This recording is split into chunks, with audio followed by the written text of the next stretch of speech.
Amigos, boa noite. Vocês já perceberam como é bom ter amigos, não? Ele falou pouco, mas falou tão bem de mim que eu costumo ficar impressionado comigo mesmo. Bom, na realidade, nós, antes que comecemos a nossa palestra, nós trouxemos da nossa psicografia e nós atingimos já um número que foi considerado no Brasil uma grande ideia, 51 livros lançados nesses últimos 4 anos e meio. Nós trouxemos os últimos lançamentos, que vamos falar brevemente a respeito deles.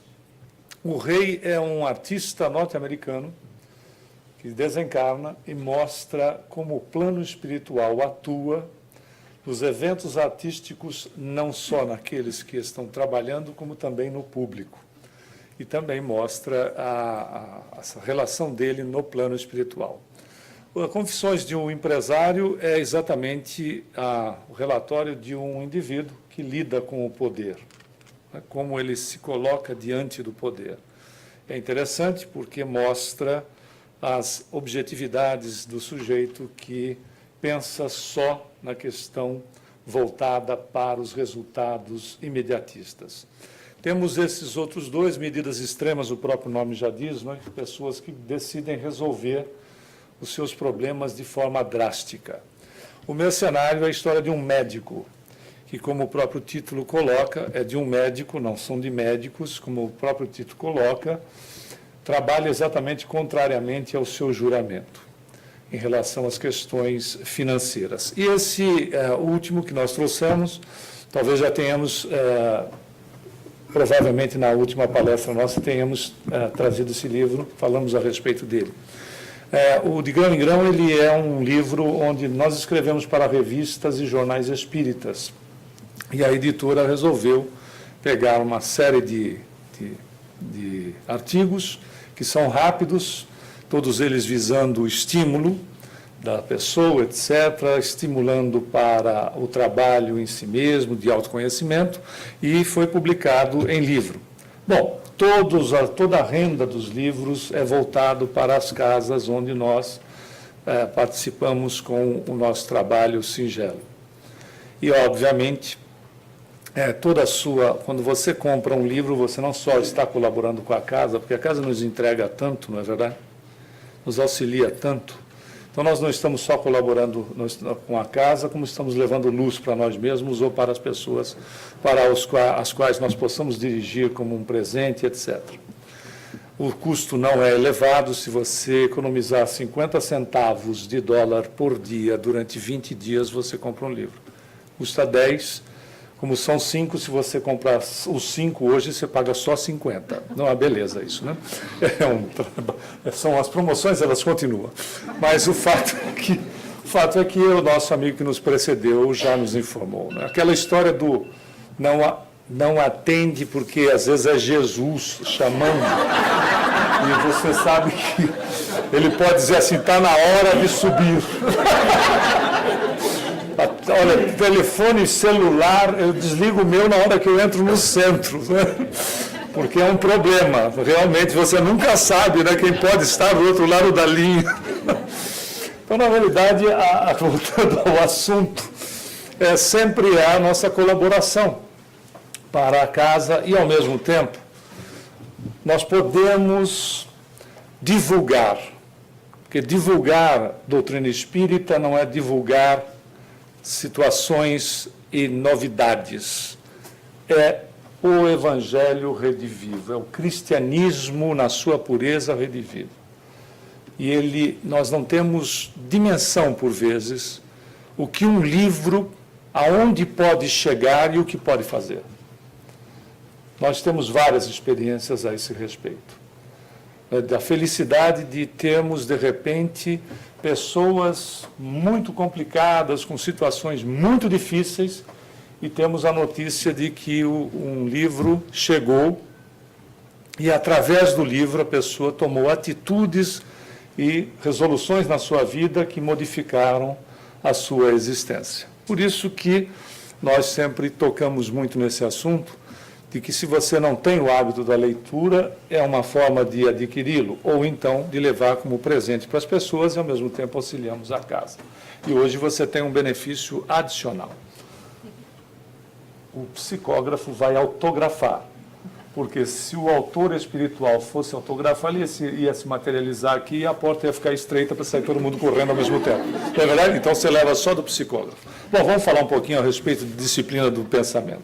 Obviamente, para você disciplinar alguma coisa, você precisa conhecer, não é verdade? Você precisa saber, precisa se conhecer.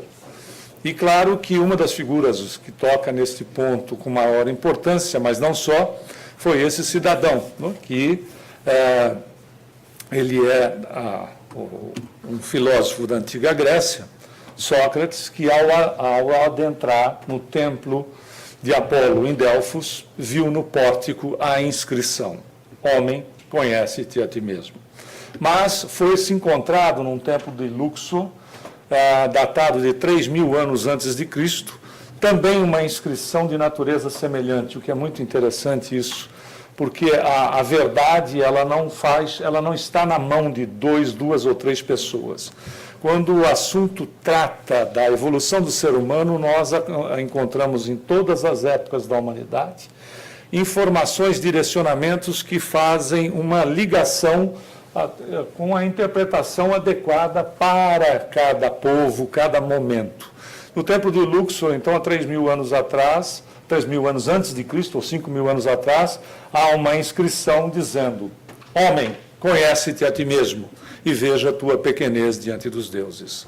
Veja que é uma adaptação para uma época, que a Sócrates coloca de uma maneira resumida, valorizando a criatura, né? E não desvalorizando-a perante a divindade. E Jesus, 500 anos quase depois de Sócrates, traria para nós o ensinamento: conhecereis a verdade e a verdade vos libertará. E a pergunta é: o que é a verdade? Pilatos faz essa pergunta para ele. Não foi fato? Não é fato? Pilatos fez essa pergunta para ele. E ele não respondeu. Ele ficou calado. Até porque a verdade estava materializada na frente dele, como a verdade era o próprio que perguntava. A verdade somos nós. Nós somos a verdade da divindade, a criação de Deus. Aliás, tem uma frase lindíssima de Charles Chaplin, num dos seus tantos escritos, que ele diz, e ontem nós até utilizamos todo esse material do Charles Chaplin numa palestra num outro centro, mas ele vai dizer ele vai fazer uma colocação simples, mas muito objetiva. Ele, em determinado momento, ele diz assim: quando você vir a lua, você verá a beleza de Deus. Quando você vir o sol, você verá o poder de Deus. E quando você vir o espelho, você verá a criatura mais perfeita, mais bela, a melhor criação de Deus. Que somos nós. Literalmente, a genética divina está inserida em nós, logo a verdade está em nós. E quando nós nos conhecemos, nós efetivamente vamos nos libertando à medida que nos conhecemos. À medida que nós vamos nos conscientizando, nós vamos nos libertando do quê? Que era a missão do Cristo. Não é? O Cristo não era o Salvador, não era o libertador. Ele vai dizer a Pedro, está registrado no livro Boa Nova, de Humberto de Campos, pela psicografia de Chico Xavier: eu não vim para curar corpos, eu vim para curar o espírito. Para curar o espírito, qual era a proposta salvacionista do Cristo? Educar-nos, né? Trazer educação, para que nós nos conhecêssemos. E como somos essa realidade, obviamente, em nos conhecendo gradativamente, é óbvio, né? Em nos conhecendo, nós vamos nos libertando dos nossos pontos de vista equivocados, das nossas posturas inadequadas, de situações que estão em nós a se refletir em momentos, por vezes, extremamente desagradáveis, materializando por vezes até em forma de enfermidades as mais diversas, mas não só, mas também projetando nos outros, projetando nas criaturas com as quais nós nos relacionamos. Quando nós vamos nos conhecendo, não vamos fazendo um trabalho só em nós, como também vamos fazendo um trabalho em relação àquilo que projetamos na comunidade que nós vivemos. E essa comunidade, essa primeira sociedade, se chama família, ou as pessoas às quais nós nos relacionamos de forma mais íntima. Porque, por vezes, nós que estamos residindo em outro país, não temos, por vezes, o contato com a nossa família, temos o contato de amigos que fazem parte dessa família, que não é parental, mas é uma família por motivos lógicos. E esta relação, essa projeção se dá numa atividade verdadeira. Não basta, então, como diz o Livro dos Espíritos, nós não fazemos o mal. É imperioso que nós façamos o bem. E refletir aspectos positivos da nossa personalidade no outro é estar inserido na condição de estar fazendo o bem, de estar fazendo, de estar movimentando. Porque aquele que não faz o mal, mas também não faz o bem, é omisso em relação a si mesmo e à vida, né? E permite que o mal seja feito. Porque o mal é extremamente marqueteiro, ele é ousado, ele é vendedor. Quando o bem fica tímido diante, ele vai acontecer. Por isso a necessidade de nós nos conhecermos e aplicarmos as nossas capacitações aonde nós estejamos, com quem nós estivermos nos relacionando, quando, etc. Pouco importa. Para isso, então, esse é o processo, né? Buscar se conhecer. De que jeito? Reflita sobre você mesmo, presta atenção em você mesmo. Há necessidade de fazer o quê? Uma renovação mental à medida que nós vamos nos conhecendo, né? À medida que nós vamos meditando a respeito da nossa maneira de pensar, do nosso padrão mental, prestando atenção em nós, né? Porque essa é a maneira, prestando atenção dos mais diversos aspectos. O indivíduo não precisa sofrer para evoluir, né? Nós podemos aprender prestando atenção, por exemplo, na nossa relação com o outro. Qual é a atitude do outro quando eu me relaciono com ele? Qual é a minha atitude quando o outro se relaciona comigo? Eu procurando esse aspecto, eu não preciso inserir na minha vida situações que sejam desagradáveis, que se chama dor, que ela não é necessária. A dor não é necessária. Ela se faz necessária na vida da criatura, porque a criatura insiste no mesmo ponto. Então, ela se faz necessária. Por aplicação de natureza divina, não. Por aplicação de algum espírito que não vai com a nossa cara, não. Por uma situação pura e simples, que está em nós, não só a condição da verdade, como a verdade espelha todos os aspectos da perfectibilidade da criatura, potencialmente, e esse potencial vem sendo desenvolvido de uma forma fantástica nos últimos 2000 anos, e isso não é difícil, não é, constatar, porque nós nunca fomos tão solidários, nós nunca fomos tão fraternos desde quando Cristo passou pelo planeta. Agora nós somos muito informados, essa é uma realidade. E a informação que ainda se vende é a informação de grupinhos que destoam da maioria. E esses grupinhos que destoam da maioria, dá-se a entender que isso é o reflexo da sociedade, o que não é verdade. Né? Então, vai Jesus nos dizer, nos ensinar há mais de 2000 anos, vós sois deuses, podeis fazer as coisas que faço e muito mais. Ora, esta condição divina que somos nós, vai se chocar contra os aspectos contrários dela mesma. Faz sentido, não? Se temos a condição divina em nós, a genética divina em nós, todo aspecto que não esteja adequado ao centro, que não seja efetivamente voltado para o bem da própria criatura, que se refletirá no semelhante também, ele vai criar uma situação de atrito, e atrito gera calor, que a gente deu o nome de dor, que vai apertar de uma maneira muito interessante, porque nunca espana. Ela aperta e solta um pouquinho. Aperta e solta um pouquinho, até a gente dizer graças a Deus. Enquanto não diz graças a Deus, fica nesse aperta e solta um pouquinho.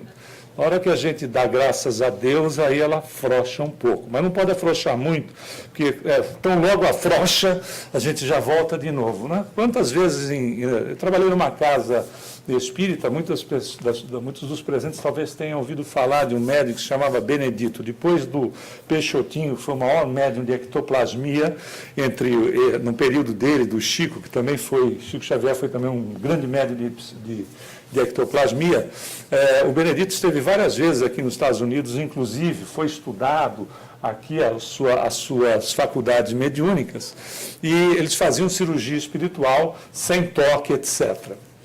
E era interessante porque ele fazia cirurgia espiritual e você sentia bisturi cortar, a agulha entrar e o líquido ser inoculado, etc., ou até mesmo qualquer procedimento que tivesse que se fazer, qualquer procedimento que se fizesse numa hospitalização, a pessoa sentia, claro que dentro de uma condição suportável, evidentemente, sem que ele tocasse na pessoa.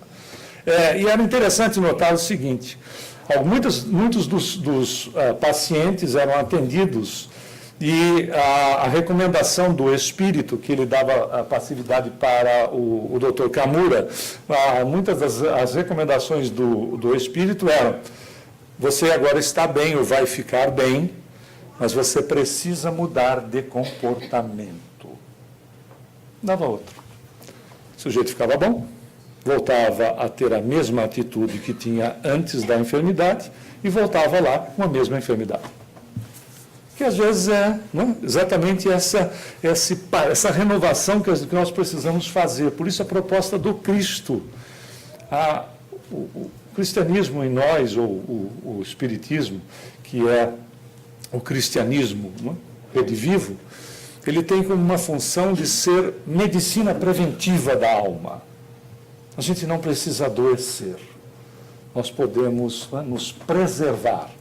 Por isso, esta condição, nos preservando com a questão de renovação mental. O que é ela ou quem precisa? A gente já falou bastante, né? A renovação mental ela pode ser de caráter intelectual, que nós temos a assimilação do conhecimento por meio do estudo, né? Quando nos intelectualizamos. E a afetiva, que na realidade é o desenvolvimento dos sentimentos e plantação de simpatia mediante o serviço ao próximo, ou seja, mediante a ação da criatura. Atitude, aquilo que falamos há pouco, não basta não fazer o mal, há que se ter atitude no bem, seja o bem de que maneira for. E por vezes negligenciamos a oportunidade de fazermos o bem ao semelhante com coisas simples, não é para levantar a mão. Mas quem se lembrou de fazer prece para os nossos irmãos das Carolinas? Mas prece intercessória é um ato de caridade extrema, que nós estamos solicitando, intercedendo por criaturas que não sabem que a gente existe e as quais nós não temos a menor noção de que existam. Se quando sabemos, sabemos de meia dúzia pelo noticiário. Quem é que, por exemplo, se lembra de orar, estou usando alguns exemplos, para os nossos irmãos na Síria, para os 820 milhões de criaturas que vivem na linha da miséria? E a gente diz que não tem oportunidade para fazer o bem? Não é verdade? Sem sair de casa. Olha que beleza. Faz o processo wireless, inclusive, não tem cabeamento, faz todo o processo, não precisa de password, nada. É simples assim. E tem um detalhe, quando nós entramos, não existe vírus nas comunicações com Deus. Então, é a disposição da criatura. Mas é que eu sou assim, eu sou assado. Ótimo, eu acho que todos nós somos. Numa pergunta certa feita na casa de Chico, com um expositor que nos acompanhava de um outro centro espírita, perguntou: mas Chico, eu faço palestras, eu dou aulas, mas muita coisa daquilo que eu falo, eu ainda não faço. Novidade. Aí Aí o Chico virou para ele e disse assim, mas se você for esperar para ficar bom, para fazer alguma coisa por alguém, você nunca vai fazer nada para ninguém. Porque a bondade é um processo de exercício. Nós somos bons por exercício, nós amamos por exercício, nós perdoamos por exercício. Nós não somos bons, perdoamos e amamos por decreto. Porque dessa maneira, muitos já empunharam espada para decretar isso. Já fizemos fogueiras para decretar isso. Já arrumamos guerras para decretar isso. Já nos explodimos para decretar isso. E se fosse por decreto, nós estávamos vivendo uma realidade de anjos. Mas não funciona assim. É um processo de exercício. Uma vez recebida a educação, tá que se colocar em prática, transformar aquilo em sabedoria, ou seja, praticar aquilo que nos faz bem, a proposta de renovação interior nossa. E quem é que vai precisar se modificar? Claro que as pessoas não estão aqui, evidentemente. Nós vamos dar alguns exemplos. Um deles, quem, por exemplo, se sinta infeliz, se julgue pouco estimado ou rejeitado, não trabalhe bem, se afaste dos outros, se irrite ou deprima com frequência, pense em prazeres excessivos, só trabalhe por dinheiro ou projeção social. Tem mais. Pense primeiro em si mesmo. Precise falar ou discutir horas seguidas, principalmente no campo da política ou do futebol. Não suporte ser criticado ou contestado quando apresente a sua opinião. Se considere superior ou inferior aos outros. Queira mandar sempre. Você está vendo que não inclui ninguém aqui presente, não é verdade? Aliás, eu estou falando para mim mesmo. Tema ser dominado. Não tolere ficar só. Tá bom ou quer mais? Tem mais. Padeça de fobias ou inibições. E, finalmente, use o próximo como objeto para satisfazer desejos ou conseguir vantagens. Se você não foi incluído em nenhuma pontinha aqui, sinto informar-lhe que a sua reencarnação se deu no planeta errado. Você devia ter reencarnado em Júpiter, que lá todo mundo é bom. Olha que maravilha. Não foi Bernard Palissy que disse para Kardec, na Revista Espírita, o que é necessário, perguntou Kardec, para reencarnar em Júpiter. Ele disse, ser bom.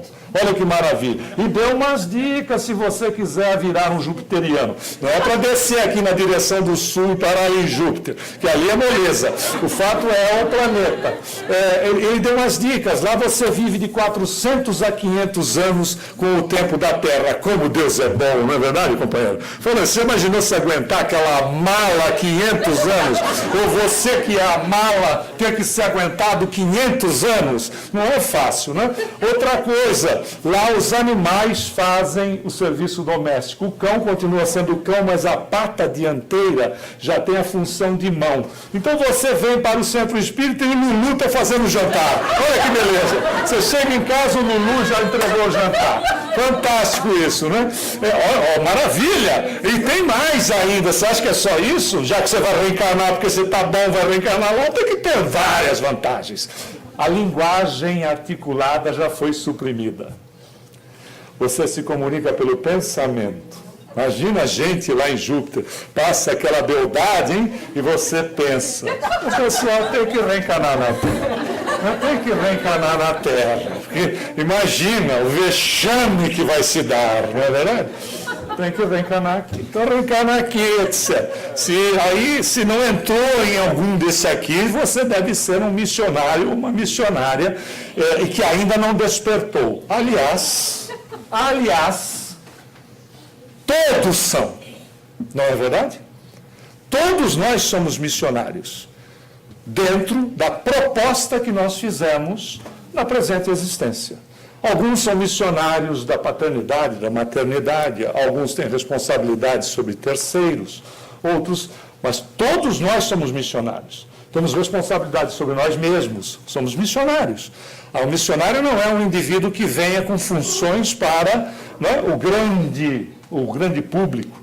O missionário é cada um dentro da sua proposta de renovação, de colocar em prática aquilo que tem, por vezes, em teoria. Nós preparamos uma existência, né, quando temos consciência, com o auxílio dos mentores espirituais, e reencarnamos para que aquelas propostas que foram colocadas, graças a Deus é uma programação, porque nós podemos alterá-la a qualquer momento, e via de regra, podemos, como missionários e missionárias que somos, dentro da proposta reencarnatória, fazer muito mais do que a gente está fazendo.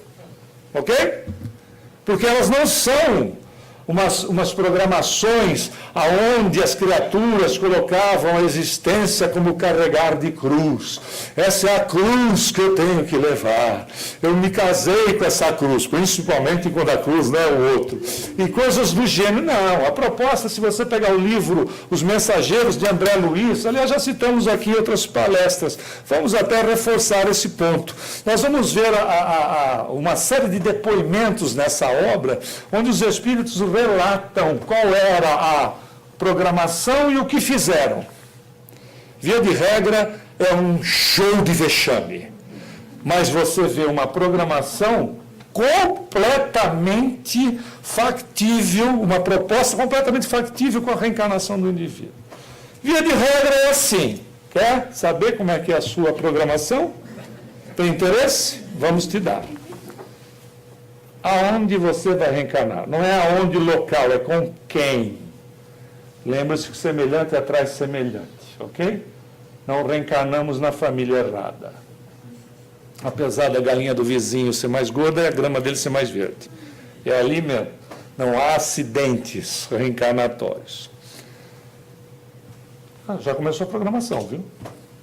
Segundo, se nós vamos nos consorciar com alguém, seja de que maneira for, vida em comum. Se esta associação terão pessoas ou pessoa que nós seremos responsáveis. Pode ser filho,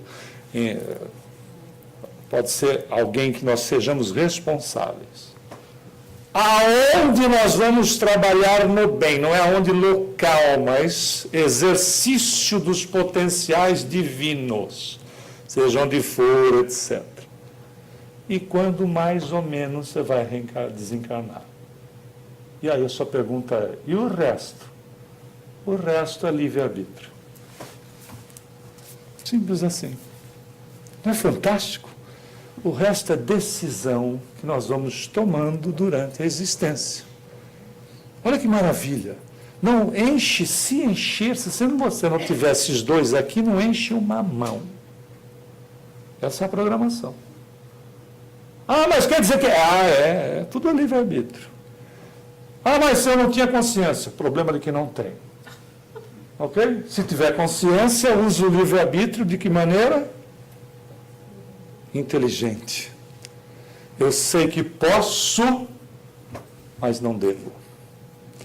Diz Paulo em Atos, tudo me é lícito, mas nem tudo me convém. Olha como é utilizar com sabedoria o livre-arbítrio. Tudo me é permitido, mas nem tudo me convém. Se isso não é os aspectos de ir se conhecendo, tendo consciência e ir administrando exatamente esse processo da nossa casa mental, ter disciplina dos nossos pensamentos, prestando atenção em nós, não deixar que as coisas fiquem vagando, não é? Ou seja, atirando para todos os lados, porque disse o nosso companheiro aqui, e aí lembrando Emmanuel diz através da psicografia de Chico no livro Leis de Amor, você é hoje o resultado dos pensamentos de ontem e será amanhã o resultado dos pensamentos de hoje. Se temos alguma disciplina nos pensamentos de hoje, teremos um futuro mais disciplinado. Se não temos disciplina alguma, a resposta já está dada. Não é difícil. Não temos dependência desse e daquele. Temos, na verdade, o papel, o esforço para se conscientizar. Até porque diz Emmanuel, diante de todo aquele quadro, o seguinte: é necessário reconhecer nesse livro Justiça Divina que todos nós, espíritos encarnados e desencarnados em serviço na Terra, porque são várias dimensões, conforme André Luiz ensina no nosso lar, o nosso planeta tem 7 dimensões, onde a totalidade dos espíritos relacionados a este planeta são em torno de 20 bilhões, segundo o livro O Consolador de Emmanuel. 20 bilhões, dos quais 7 bilhões e pouco estão reencarnados. Você acha que a vidinha está ruim? Tem gente querendo reencarnar no seu lugar, tá bom ou não? E se reencarnar no seu lugar, você entra lá no final da fila de novo.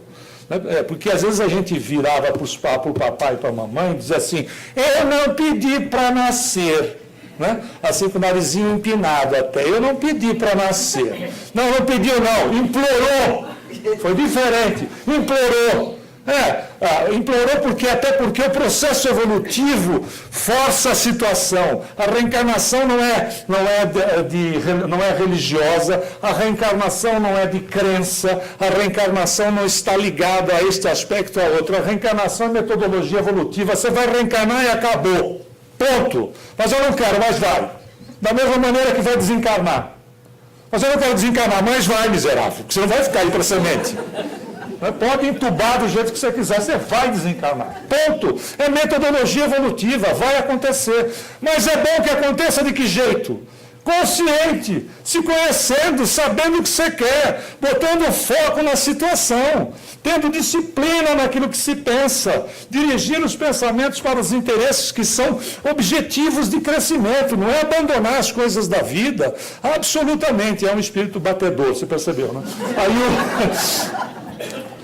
Na realidade, você botar objetivo na vida. Não é só apenas aquilo que nos cerca, o conforto, etc. Não é abandonar as coisas, mas é utilizar-se das coisas, não se prendendo a elas, não se escravizando a elas, não é jogar as coisas fora, não se escravizar a situações e pessoas.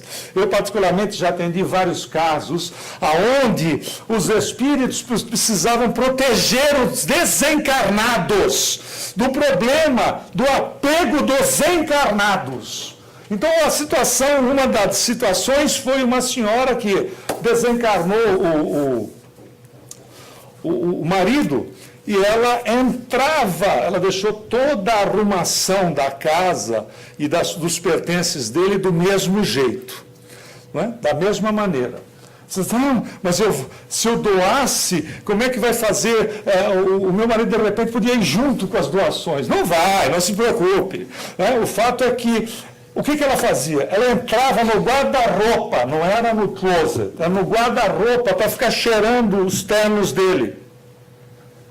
Os mentores tiveram que isolar o marido dela, porque ela obsidiava o marido, não deixava o marido sair dali. Vá gostar do marido assim, lá longinho, que geralmente a gente quer, vá com Deus, meu filho, vai. Já está perdendo tempo, elas não. Quando elas não querem, é complicado. Você vê, fica cheirando o terno. Né? Porque às vezes é assim, às vezes o cara quer ir, diz, mas não vá. Claro, porque a mulher tem o sentido da agregação, da família. Isso é instintivo, agregar, estar junto, proteger. Então fica, não vá. E aí eu disse, não, mas eu vou. Não vá, eu vou. Não dá para você prender ele no pé da mesa, né? Diz, então vá. Na próxima reencarnação eu volto como sua sogra. Você vai ver se ele vai. Você vai ver se ele vai. Ele vai pensar melhor, né, nas aventuras. Vai ver se ele vai. Mas, na realidade, olhando aqui a nossa situação comum, continua Emmanuel, então, dizendo o seguinte, tanto desencarnados como encarnados, ele diz, ante o volume dos débitos que contraímos nas existências passadas, somos doentes em laboriosa restauração. Todos somos enfermos pedindo alta. Olha que beleza, né? Por isso que a gente precisa sair do círculo vicioso, que é um círculo vicioso, que é a reencarnação em automático. Lamentavelmente, se nós formos conferir, a grande maioria dos reencarnados vive exatamente num processo automatizante da reencarnação, que funciona mais ou menos assim. Reencarnam, não cuidam de si mesmos, passam o tempo na existência, são adormecidos na indiferença, cuidam apenas do bem-estar da vida terrena e reencarnam de novo. Por isso que Emmanuel diz assim, saem do túmulo e vão para o berço, saem do berço e vão para o túmulo, sem ter a menor noção do que está acontecendo. Passam pela vida e não vivem. É um processo automatizante. Mas ele vai evoluir? Sim, claro que vai evoluir. Mas olha o tempo despendido. O tempo gasto pelo processo que vai em automático, o funcionamento é em automático. Por isso a necessidade de disciplinar o nosso pensamento, dar foco na nossa vida, cuidar dos nossos interesses, mas entender que todos eles estão voltados para o exercício do Espírito, a começar da onde você mora. Não é verdade? Orlando está em obra em todos os lugares. Tem congestionamento em tudo quanto é lugar, não é? Na hora que você sai principalmente nos períodos de pico, evidentemente. Não é? O que você pode fazer no congestionamento? Pode se estressar com ele, não é verdade? O seu carro não voa, você não vai deixar o carro na pista, sair correndo que nem um louco, uma louca do lado, do lado do carro, não vai. Então o que você pode fazer? Isso. Cozinhar. Olha que boa. Fantástico. Eu vou te dar os 5 livros para você ler todos e me contar a história de cada um na próxima palestra. Veja que cara de... poker face completa. Na realidade, você, além de buzinar, você pode buzinar para Deus. Faça a prece. Faça a prece. Você conhece algum recurso maior da ligação criatura-criador que é a prece? Faça a prece. Olhe, se não tiver obra, não é porque você olha só. Olhe para a natureza ao seu redor. Valorize a sua vida. Discipline o seu pensamento. Preste atenção em você. Preste atenção naquilo que te cerca. Isso não é impossível, não é querer virar anjinho de uma hora para outra, não são aspectos religiosos, é a relação de você para com você mesmo, de respeito à sua pessoa, de valorização à sua vida, de valorização a você, porque se você se estressar, você vai desencarnar mais cedo, e é isso que acontece. Na mensagem de Belarmino, que chama Belarmino Bicas, no livro Cartas e Crônicas de Humberto de Campos Espírito, através da psicografia de Chico, ele desencarnou 22 anos antes por ser mal-humorado. Coisa que você não deve ser, não é verdade?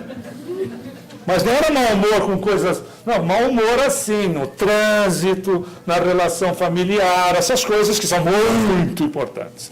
Era mau humor daqueles que levantam de manhã e diz assim, eu levanto de manhã com uma tromba, não fala comigo que eu sou um bicho. Não é assim? Então, recomendação a partir de hoje, caridosamente, chegue para essa criatura e diz assim, meu amor, minha querida, meu querido, você vai morrer mais cedo. E se você for rico, vai ser ótimo, porque eu vou ficar com a herança. Porque vai desencarnar mais cedo, por ser estressado, por ser estressada. Perceba no corpo o que nós estamos falando. Alergias, resfriados ou gripes constantes, se tem o vírus da herpes, o ataque oportunista do vírus, né? Desconfortos estomacais, coisinhas leves, que a gente ajeita com isso, ajeita com aquilo, mas a coisa não passa, ela reincide, ela reincide. O que está acontecendo? Vai minando o duplo etérico, vai minando as energias, vai chegar um determinado momento que, se nós temos um tempo de existência de 100 anos, a gente vai reduzindo este período. E dá para a gente chegar aos 110, 120, etc., numa boa, se quiser, não é? Mas a gente não aguenta. Então, esse é o ponto, é prestar atenção em si mesmo, é não viver em automático, não é só não reencarnar em automático, é não viver em automático. Por isso a necessidade da disciplina, até porque continua Emmanuel dizendo o seguinte: ninguém poderá deixar de enfrentar o problema do autoaprimoramento agora ou no futuro, seja neste ou em outro mundo. Então aproveita agora, não deixa para o futuro. Os capelinos, quando vieram para cá, em várias raças mães, eles deixaram para o futuro. Aí o pessoal convidou, né? Jesus disse assim, ó, vocês não se encaixam mais aí na turma, não é verdade? Não dá mais. Então, vou fazer o seguinte, eu vou levar vocês para um planetinha, olha, uma delícia. Ele está no estágio primitivo. É a mesma coisa que a gente saísse daqui agora e fosse para um planeta primitivo. Lá você vai ter que trabalhar com as mãos, nego, que já estava o processo totalmente intelectualizado. Lá você vai ter que trabalhar com as mãos. E o pessoal lá, vou te dizer uma coisa, pelo corpo todo. Tanto é que eles chegaram aqui, bateram o olho e disseram, meu Deus do céu, não é possível que eu vou reencarnar nessas coisas aí. Por isso que vem a teoria da metempsicose, que eles achavam, e ainda muitas religiões e doutrinas ainda aceitam isso, que o indivíduo que não fosse bom reencarnaria em animais ou até mesmo em plantas. Às vezes tem umas samambaias andando por aí, mas isso é um detalhe. O fato é, se você fosse um indivíduo que não cuidasse da higiene, reencarnaria como porco ou porca. Se fosse uma pessoa muito irritadiça, reencarnaria como leão ou leoa. Se bem que às vezes a gente tem algumas dentro de casa, não é, companheiro? Mas o fato é que... mas claro. Mas é evidente, né? Quem é que manda no lar? Né? Vamos ser honestos. O fato é que, claro, porque olha o choque. Imagina o choque de cultura. E aí no exercício, porque não tem jeito, vai ter que conviver com o povo. Tinha que conviver com aquele pessoal. Aquele exercício de melhorar a situação, estavam trabalhando o processo da solidariedade, de fraternidade, de respeito, coisa que não haviam trabalhado antes. Ou é agora, ou é no futuro. Não se preocupe, porque nós já tentamos acabar, nós somos muito incompetentes, a gente não consegue acabar com esse mundo. Não se preocupe, porque ele não vai acabar em 2019, né? Porque no ano 999 ia terminar no ano 1000. Chegou o ano 2000, ia passar um tal de planetão, que era o chupão, ia chupar todo mundo que não era bom, ia para aquele planeta. Aí não veio o chupão, foi uma decepção miserável. Não teve o bug de milênio, foi uma outra decepção. Aí viram que o calendário gregoriano tinha uma diferença de 4 anos, disseram, não, 2004 vai passar. Não passou, outra decepção. Aí ficou para 2012. 2012 a gente não acabou com o mundo. Agora arrumou 2019. Não tem problema, nós somos tão incompetentes para acabar com o mundo que a gente vai levando ele. Então, como ele não vai acabar, essa situação de 2019, 2050, etc., não vai nessa. O terceiro milênio começou no ano 2000, termina no ano 3000. Não vai deixar para 2999 para fazer alguma coisa. Porque aí já fica tarde demais. Porque o processo é de reestruturação. Nós estamos percebendo isso, sim ou não? Nós estamos percebendo isso no dia a dia. Não dá, o planeta não aguenta mais. Nós não suportamos mais a situação do jeito que vai. Nós vamos precisar de mais planetas para poder manter essa estrutura que nós estamos vivenciando. Por isso a necessidade da gente se disciplinar, de nós nos conhecermos. Vamos para o exercício prático. O que a gente precisa fazer? Amar o bem. Amar o bem é exercitar ele e procurar refrear as paixões desequilibrantes.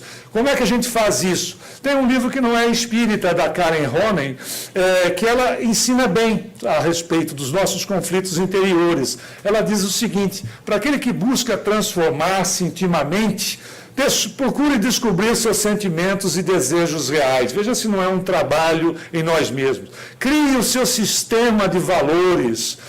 Relacione-se com os outros de acordo com os seus sentimentos e convicções. Olha o respeito a si mesmo e ao semelhante. Torne-se produtivo em suas atividades. Não é? A gente não precisa ganhar para fazer, como diz André Luiz, a gente precisa fazer para ganhar. Valorize o que você está fazendo. Ah, mas eu só faço isso. Valorize o que você está fazendo. Coloque o seu amor naquilo que você faz, porque é o exercício pleno da tua capacidade, da tua capacidade divina naquilo que está sendo feito.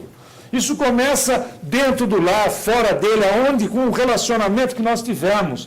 Faça você, por exemplo, já percebeu quando a pessoa faz uma comidinha simples por vezes, mas coloca o seu carinho, a sua dedicação naquilo que está fazendo, não muda o sabor, não altera o sabor. É uma realidade. Se você vai fazer uma sopa para um indivíduo, dizer assim, eu não passo de uma escrava nesse lar, porque eu sou uma explorada, é assim que ele me trata, como uma empregada, dá a sopa para ele que ele desencarna. Mas é claro, qual o nível de energia que você coloca, criatura de Deus? Não é fato? Você vai tomar passe aqui, recebe energia, você põe energia nas coisas que você faz. Você põe energia na comida que você está fazendo, você põe energia no seu trabalho. E você está fazendo o quê? O grande negócio é que essa energia que a gente coloca nos contamina primeiro. Está no nosso campo mental. E aí a gente sai reclamando que é infeliz. Mas como que você quer ser feliz? De que jeito? Simples. A gente reclama que está enfermo. Mas como que você quer ser saudável?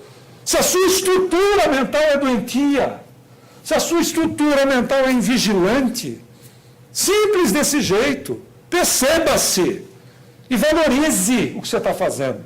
Ah, mas eu estou limpando. Limpe com amor.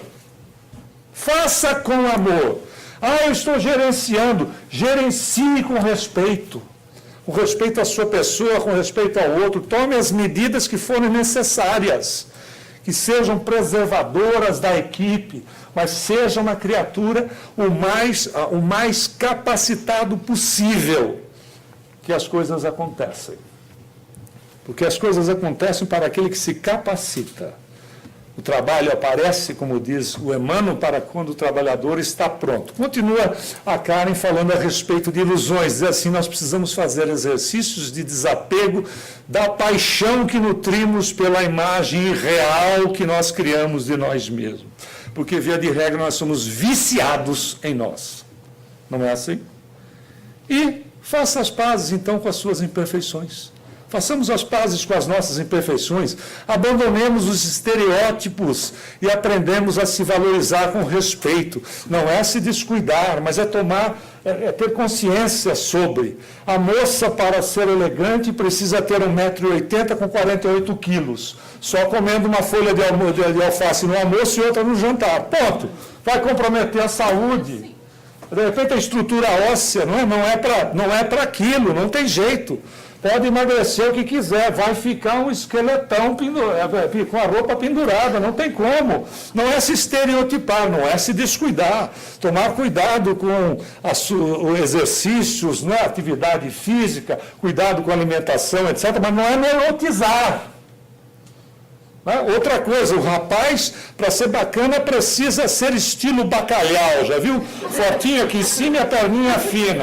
Então, e bacalhau com cabeça, o que é difícil encontrar, não é? É estereótipo. Claro que você vai se cuidar, fazer musculação, etc. Óbvio, porque na idade é necessário até. Mas cuidado para não seguir estereótipos, não ser você mesmo, ser aquilo que os outros acham que você deve ser. Você não é reflexo dos outros. Esse é o ponto. Claro que vai seguir aí padrões, etc.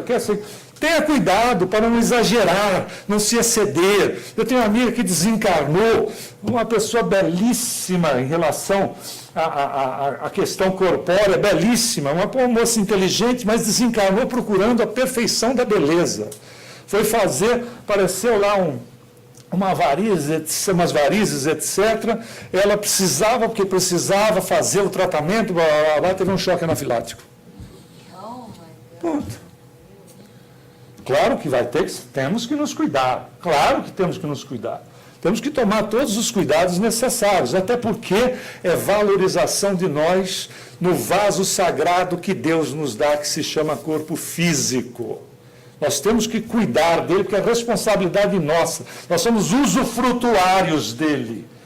A gente não leva ele como souvenir para o plano espiritual. Mas agora que ele estava malhadão, todo bronzeado, que estava no ponto que eu estava usando ele me morre. Não, Nós não levamos como souvenir.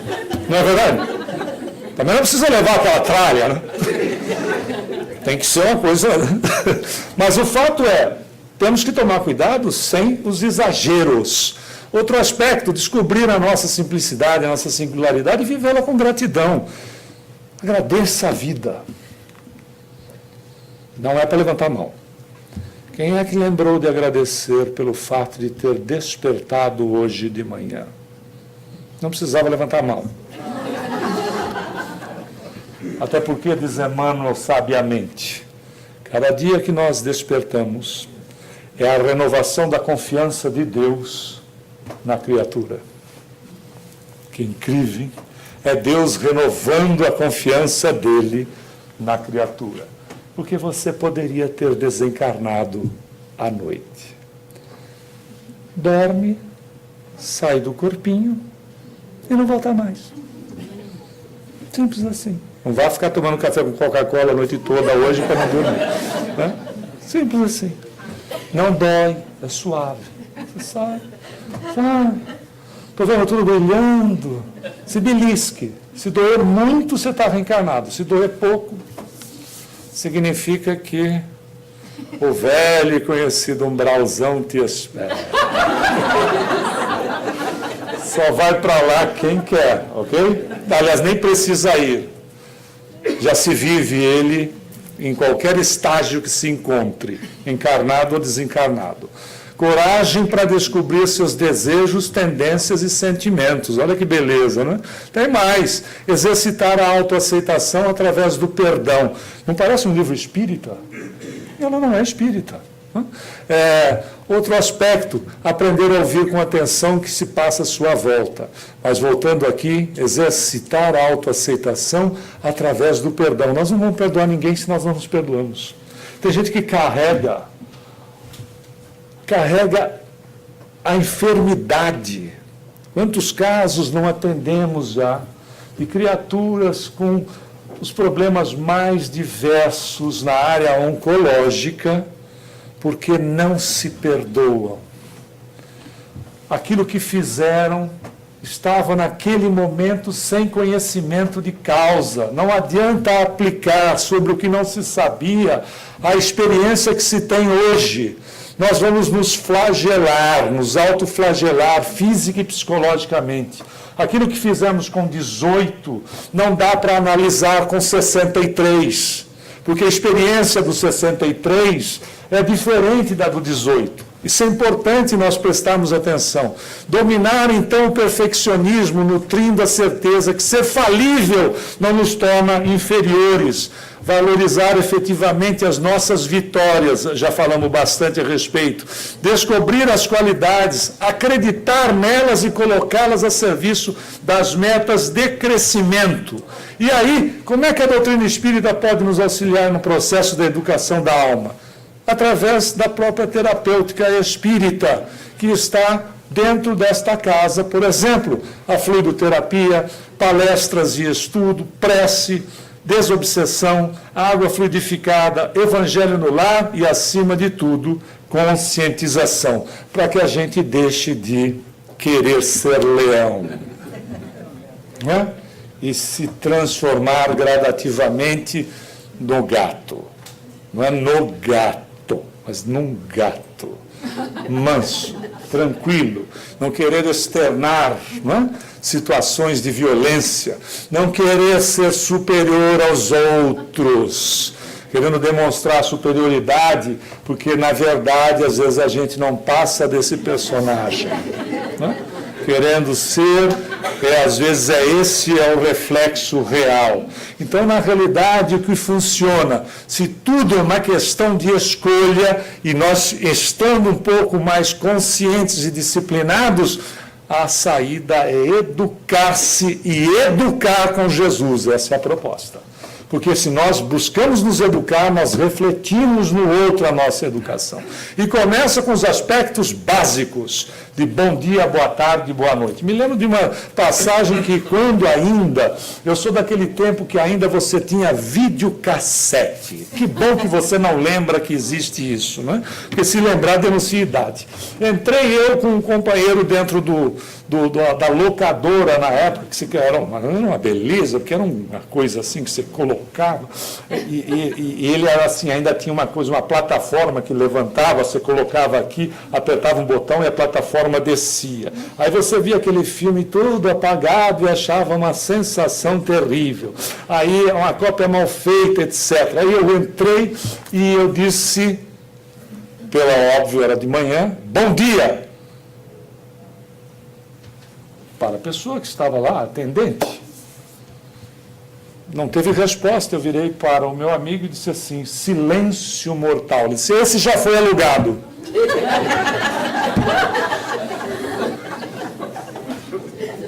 É o básico, não é verdade? É o básico. Bom dia, boa tarde, boa noite, por favor, por gentileza. É o básico. A gente acha que fazer caridade é o quê? Começa no básico. Nós não aprendemos a escrever da universidade para o primeiro banco escolar. Nós começamos lá com as primeiras letras. Por isso é necessário educar-se e educar com Jesus. Até porque ele nos mostrou que, independente das nossas dificuldades, das nossas falhas, o processo educacional dele é com misericórdia, quando ele diz, vá e não erres mais. Não repita, não insista, não se vicie no processo. Preste atenção, se conscientize para não ter que repetir a mesma situação, passar pelos mesmos problemas, criar situações de dor. Não aceite criaturas negativas. Não dê importância para criaturas negativas. Trate-as com respeito, mas não assimile. Porque toda criatura negativa tem um problema como solução. Então, não é se afastar das criaturas, respeite-as, mas não aceite influências. Preste atenção na sua condição de divindade, como filhos e filhas de Deus, valorizado, o dia que o Senhor te renova a existência, na confiança que tem em cada um de nós. Aliás, lembrei-me agora de uma passagem, aliás, é um conto católico, de um rapaz que já é mais antigo, muita gente já deve conhecer esse conto. O rapaz ia praticamente a cada 45 dias no mesmo barbeiro, que hoje já não é mais barbeiro, né? Cirurgião estético capilar. Aí eu já pago meia no meu, sabia? Eu pago meia. Aí o fato é que ele ia a cada 45 dias, mais ou menos, ele ia lá cortar o cabelo. E, numa das vezes, ele cortando o cabelo, ele disse, rapaz, finalmente eu consegui juntar um pouco de dinheiro para poder visitar a Itália, que é o país de origem dos meus avós. Aí o barbeiro cortando o cabelo disse assim, a Itália? Você vai para a Itália? O que você vai fazer na Itália? Eu sou filho de italiano, então posso falar. Ele falou, não, mas é que eu queria conhecer lá os parentes distantes, os locais de origem dos meus avós, etc. Que nada, vai ficar perdendo o seu tempo, não vai achar ninguém lá. Se você achar, vai achar tudo túmulo, vai estar todo mundo morto. Não, mas é que acho que vai ser muito interessante. Eu vou no verão. No verão para a Itália? Aquele calor miserável naquele Mediterrâneo. Mas eu vou também passar em Roma. Em Roma? Pelo amor de Deus, em Roma está cheio de romano, todo mundo parlando. Ele fala assim, você fazia em Roma, mas é uma cidade histórica. Que história? Está tudo em ruína, caindo tudo lá, deixa disso. Perca seu tempo, nem gasta seu dinheiro. Mas eu vou ao Vaticano. No Vaticano? Fazer o quê no Vaticano? Eu vou ver o Papa. Você para que ver o Papa? Aquele calor miserável, multidão, milhares de pessoas, você vai ver o Papa na janela desse tamanhozinho assim, e é isso que você vai ver. Deixa de ser tolo, economiza esse dinheiro, você não precisa ir, mas eu já paguei, tá vendo como você é tolo? Já pagou, inclusive. Bom, o sujeito, né, acabou de cortar o cabelo e foi embora. Passou um tempo, ele voltou, e aí o padeiro disse, e aí? Eu fui. Eu não falei para você, não falei que a Itália é uma coisa muito ruim, que é um calor miserável. Mas eu fui em Roma. Pior ainda, eu disse para você. E eu fui no Vaticano. Eu não te falei que você viu o Papa desse tamanhozinho, aquele calor, todo mundo espremido, etc., para ver o homem lá naquela janelinha. Ele disse, não, mas aconteceu alguma coisa peculiar. Só que foi? Ele disse assim, de repente o Papa disse assim, hoje eu vou quebrar o protocolo. E o Papa saiu da janela e veio em público, e veio vindo, e eu achei estranho, porque ele tomou a minha direção. Ele veio vindo, as pessoas iam abrindo o caminho, eu olhei para lá, para trás, etc. E de repente eu olhei, o Papa estava mesmo olhando fixamente para mim, apesar da distância, e ele ia se aproximando, as pessoas iam abrindo o caminho, e o Papa foi chegando perto. Bom, eu tive taquicardia, porque a emoção era enorme, e o Papa de repente parou na minha frente, abriu os braços, eu quase que quase que eu morro na frente dele, pela emoção. Ele veio com os braços abertos, me abraçou fortemente e falou baixinho no meu ouvido, cabelinho mal cortado, hein? Muita paz.